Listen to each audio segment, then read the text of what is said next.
Every single sentence you've ever read, it's got this hidden engine, right? Something that gives it all its power. Well, today we're going to pop the hood, find that engine, and really figure out how it works. This is one of the biggest secrets to understanding English grammar. So really think about it for a sec. What is it that makes a sentence go? What gives it its power, its meaning, its momentum? Yeah, if a sentence was a car, what part is the engine? And boom, there's our answer. It's the verb. The verb is, without a doubt, the heart and soul of a sentence. It's the word that tells you what's actually happening. It could be a full-on physical action, a state of mind, or, just the fact that something is. Check out how a verb can wear a few different hats, right? In he runs fast, well, runs is a super obvious physical action. You can picture it. But then look at she is happy. Here, the verb isn't an action at all. It's just showing her state of being.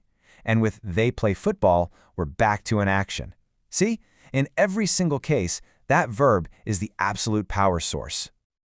Okay, so right about now, you're probably thinking, all right, I got this. Verbs are action words. Simple. But hold on a second. There's a little twist in the plot here. It's not quite that straightforward.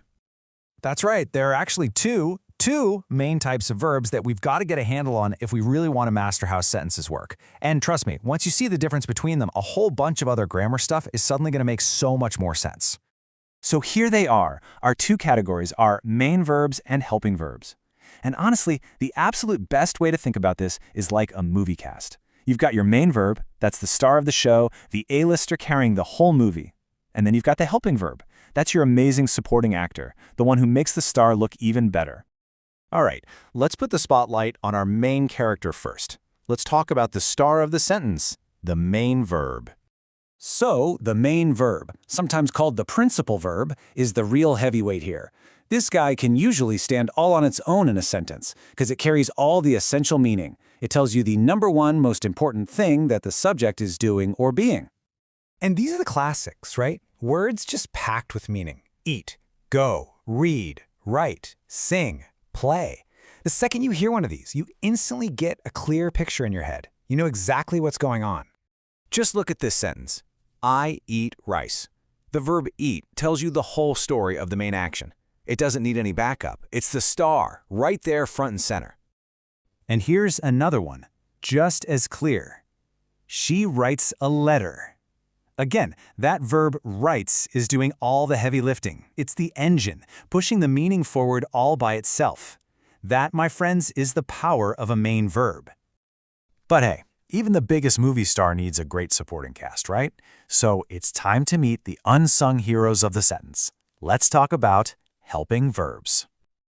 Okay, so a helping verb, you'll also hear it called an auxiliary verb, has a super specific job. It always shows up before the main verb, and its whole purpose is to add extra information.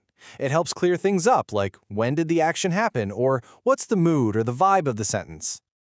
And you've seen these words a billion times, I guarantee it. Words like am, is, are, was, were, have, has, will, can. By themselves, they look kind of weak, right? They don't seem to do much. But oh man, when you pair them up with a main verb, they become absolute game changers. Let's see this team in action. In the sentence, I am reading, look at that perfect partnership. Reading is our star. That's the main action. But am is the supporting actor, the helping verb that tells us this is happening right now, in this very moment. Take am away and you lose that crucial piece of information. Let's do one more. She has finished her homework. So finished is the main verb, the main action. But the helping verb has adds this super important detail. It tells us that the action is totally complete, connecting something that happened in the past to right now. Now that is the kind of teamwork that makes a sentence sharp and precise. So here's my challenge to you. The next time you're reading anything, an email, a book, whatever, I want you to pause and look closer.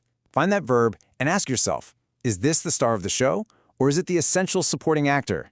Because now that you're in on the secret, can you spot that main driving force, the real engine, in every single sentence you see?